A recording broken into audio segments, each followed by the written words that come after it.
One of the most prominent aspects to life on the American frontier was the ominous atmosphere of lawlessness that followed folks across the Mississippi River and into the territories of the Wild West. Communities all across the eastern and western United States were vulnerable, as bandits and criminals scoured the lowest of valleys and highest of hillsides to take advantage of the unprotected and make a living in a world where winners take all. Some of these infamous outlaws included the likes of Jesse James and Billy the Kid. They were popular figures of the Wild West's heyday that staked their claim to fame via ruthless train robberies, invigorating gunfights, and more often than not, cold-blooded murder in the name of glory and riches. However, the western frontier was too massive for only a few fabled bandits to take all of the gold and greatness for themselves. To understand their role in the American frontier and American true crime history at large, we're introducing the story of James Old Jimmy Hope and the tale of his reign as king of the bank robbers, stretching from the Atlantic to the Pacific coasts.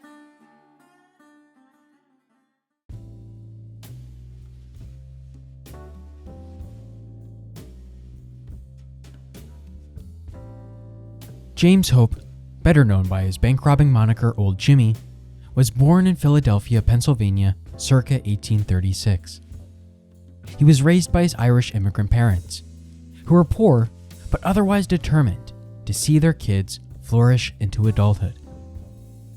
Hope found employment as a machinist as nothing more than a teenager, supplementing his father's income. After a few years, he moved out and started a family of his own, marrying and settling down with a couple of kids. But as he reached his mid-30s, a run-of-the-mill home life sponsored by manual labor and menial work didn't satisfy old Jimmy to his core. In fact, both he and the rest of the world would soon learn the pending outlaw really only had one true love: robbing banks. Old Jimmy Hope's reign officially began on April 6, 1869, when the burgeoning yet cunning criminal orchestrated a daring heist at the Kensington Savings Bank in Philadelphia, one that would go down in history. Hope, along with a group of Confederates, cleverly masqueraded as police detectives who absconded with a staggering sum estimated to land upwards of $100,000. This formidable team of robbers consisted of not only Old Jimmy Hope, but also Jim Casey, Tom McCormick, George Howard, and 3 other cohorts. The heist began with a ruse involving a sharply dressed and uniformed individual who entered the Kensington Savings Bank, seeking a private audience with the bank's president. As if by design, the bank's president obliged, granting him an immediate meeting. This mysterious visitor claimed to be a detective sent by the chief of police, bearing grim tidings that a gang of criminals was planning to raid the bank later that night. He assured the bank's president that 3 or 4 uniformed policemen would be covertly stationed within the bank before closing time. After extracting a solemn pledge of secrecy, the detective departed. Around 2:50 p.m. on that fateful evening, the purportedly uniformed policemen arrived at the bank, and they enlisted the help of the 2 porters to stand guard. As nightfall descended, one of the porters was dispatched to fetch some beer, leaving the remaining porter alone. Seizing this opportune moment, the policemen revealed their true identities as members of Jimmy Hope's gang of skilled safecrackers in disguise. They swiftly overpowered and silenced the hapless porter. Upon the other porter's return, he met the same fate. With both carriers subdued, the robbers commenced their audacious endeavor, cracking the bank safe and making off with a colossal haul estimated at between $80,000 and $100,000. However, the divisions of spoils soon sowed discord amongst the gang, culminating in a fatal clash that claimed the lives of 3 of the robbers. Subsequently, Jim Casey met his end at the hands of Tom McCormick, while George Howard's lifeless body was discovered near Yonkers, along the banks of the Hudson River. Years later, while in custody in San Francisco, old Jimmy Hope revealed that a fellow member of the Kensington gang had been so embittered by the distribution dispute that he vowed to seek retribution, possibly precipitating Howard's murder. 4 months later, Hope and his associate, Ned Lyons, along with 2 others, orchestrated another audacious heist. They secured a basement beneath the Ocean Bank in New York City, skillfully concealing their activities from prying passerbys' eyes, installing a partition to block the basement window. Under the cover of darkness, they bored through the stone floor directly beneath the bank's vault, marking off with over $1 million in cash and bonds. Nevertheless, they later jettisoned the bonds and absconded with as much gold and silver as they could bear without arousing suspicion. However, this amounted to just a few $1,000s, as the bonds were worth way more than the gold and silver. In the subsequent year, Hope and Lyons staged yet another daring raid, this time targeting the paymaster's safe at the Philadelphia Navy Yard. Though Hope had become a notorious figure in the city's underworld, he, Lyons, and 2 other co-conspirators managed to elude prosecution due to a lack of concrete evidence. Only Lyons faced custody, but he ultimately skipped bail. For old Jimmy Hope, his rendezvous with the law finally arrived when he was apprehended for robbing Smith's Bank in Perry, New York later that year. He was convicted and subsequently sentenced to 5 years of imprisonment at Auburn Prison on November 28, 1870. Following 3 years of incarceration, old Jimmy Hope managed a remarkable escape from the confines of Auburn Prison on January 23, 1873, alongside his fellow fugitives Big Jim Brady, Dan Noble, and Charles McCann. During the fall of that same year, Hope found himself involved in a nefarious plot, collaborating with a band of accomplished burglars, including Brady, Frank McCoy, George Bliss, and reuniting with Tom McCormick. Together, they took residence in a house adjacent to the First National Bank of Wilmington, setting the stage for a daring exploit. On the morning of November 7th, Hope and his associates initiated their plan, targeting the home of the bank's cashier, conveniently located nearby. Their stratagem was to hold the banker's family hostage while compelling him to open the bank's safe. However, the tide turned against them when a quick-thinking servant girl managed to slip away from the house, alerting the authorities to their sinister intentions. In short order, Hope and his co-conspirators found themselves in the clutches of the law once again. As swift justice was meted out, all 4 miscreants endured a painful punishment, receiving a severe 40 lashes. They were further condemned to a decade behind bars on November 23, 1873, their sentence accompanied by a 1-hour stint in the pillory and a substantial fine of $5,000 each. Notably, the quintet proposed to pay a substantial sum of $25,000 in lieu of the flogging, yet the court sternly rejected this plea. In a stunning turn of events, Hope and his gang orchestrated a daring escape from Newcastle, Delaware's jail merely 8 months later. Employing a steam-powered tugboat, they successfully navigated their path to freedom.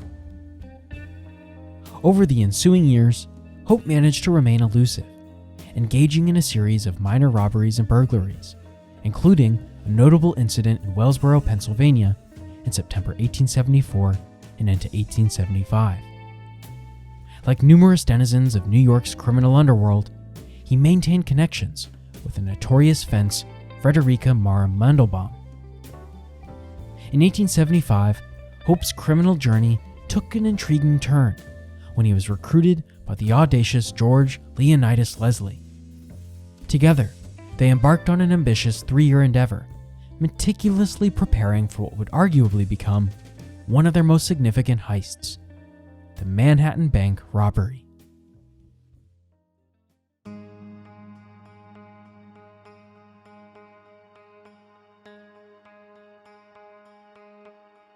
In the year 1878, the formidable Dan Kelly served as the night watchman at the bank renowned as one of the most impregnable financial fortresses in America, the Manhattan Savings Institution.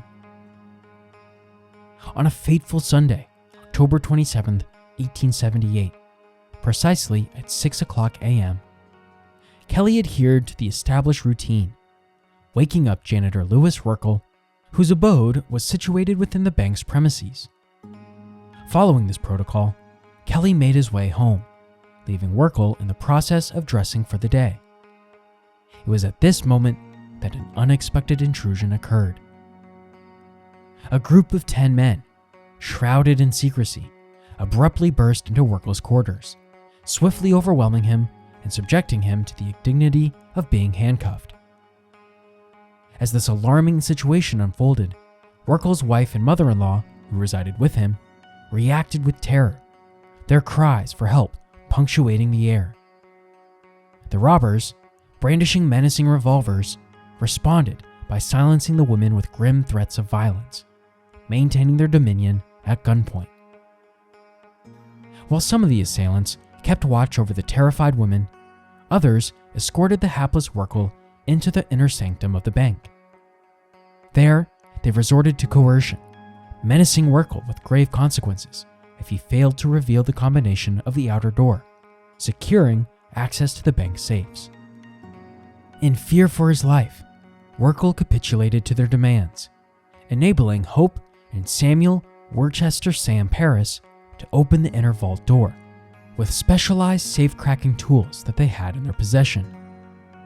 It was widely rumored that old Jimmy Hope had covertly infiltrated the bank's premises long before the actual heist, meticulously examining the inner workings of the bank's vault. Their daredevil breach of the vault led to the audacious theft of an astounding $2,757,700, a substantial portion of which amounted to $73,000 in coupon bonds and $11,000 in cash. The culprits swiftly departed via the bank's rear exit, abandoning all of their tools at the scene of the crime. Despite their prompt exit, the discovery of the theft occurred within the hour, thanks to Werkle's resourcefulness. The alert janitor managed to free himself and raise the alarm, but by that time, the thieves had successfully eluded capture. The baffling absence of any indications of forced entry, such as marks on doors or windows, led investigators to surmise that the culprits must have gained access to the bank using a passkey. This theory, in turn, fueled suspicions of possible inside involvement. Consequently, Captain Thomas Burns, who would later gain international renown as Inspector Burns, initiated an extensive surveillance operation targeting individuals associated with the bank. Among those subjected to the close watch was Patrick Shevlin, a former bank watchman who, in the wake of the robbery, raised suspicions due to his conspicuous behavior. He was observed expending considerable time and resources at an establishment known to be frequented by criminals. Confident that Shevlin possessed critical knowledge of the crime, Burns took him into custody. After several days of relentless cross-examination by the astute detective, Shevlin inadvertently made a series of incriminating statements. Realizing he was trapped, Shevlin finally admitted that, after substantial persuasion, a gang led by Jimmy Hope had coerced him into facilitating the acquisition of duplicate keys to the bank. Shevlin explicitly identified Hope as the mastermind of the criminal enterprise. The perpetrators had manipulated Shevlin, convincing him that he would escape suspicion and receive a share of the ill-gotten gains. Additionally, police officer John Nugent faced charges of complicity in the robbery, but he was eventually acquitted. Subsequently, 10 individuals were arrested in various parts of the United States, accused of participating in the Manhattan Bank heist. Most of these arrests occurred as they attempted to dispose of the stolen bonds. In later legal proceedings, on July 18, 1879, John Hope, the son of Jimmy Hope, was found guilty and sentenced to a lengthy 20-year imprisonment. Notably, Jimmy Hope vehemently maintained his son John's innocence, steadfastly asserting that he had been wrongfully imprisoned until his own passing. On December 12, 1879, Billy Kelly received a 10-year prison sentence. Meanwhile, Jimmy Hope was incarcerated in Auburn Prison, but would later orchestrate another daring escape after just 1 year. Others, including John Dobbs, Sam Ferris, John Nugent, Abe Croakley, Patrick Shevlin, Pete Emerson, and Ed Goodrich, were released from custody. Shevlin had been granted immunity in exchange for his cooperation with the prosecution. The aftermath of this audacious theft resulted in a temporary close of the bank. Swiftly, the bank's officials petitioned Congress, successfully securing the cancellation of the stolen bonds and the issuance of duplicates. The craziest part about the Manhattan bank robbery was the fact that it almost didn't happen due to Jimmy Hope's criminal activity in the months leading up to October of 1878. Several months prior to the infamous robbery, Hope and his accomplice, Abe Croakley, found themselves briefly incarcerated at the Deep River Bank in Deep River, Connecticut. During their stint in custody, law enforcement officials interrogated the duo in connection with a violent bank raid that had taken place in Dexter, Maine. Stubbornly refusing to divulge any incriminating information, both Hope and Croakley maintained their silence. Consequently, Hope was transported to Dexter, Maine, where he became a prime suspect in the aforementioned bank robbery. Soon thereafter, he was conveyed to Lime Rock, Maine, where he faced trial for a bank heist that had transpired there 8 years prior. In a dramatic turn of events, Hope emerged from the courtroom a week later with his acquittal. In a remarkable era of outlawry, the Leslie Gang, led by George Leslie, played a prominent role in the annals of bank heists in New York. Their shadowy influence persisted, accounting for approximately 80% of bank robberies in the state, until George Leslie's eventual demise 9 years later. It's fair to say that without George Leslie's impact on Hope's outlaw enterprise, most of his robberies wouldn't have happened, at least with the same success.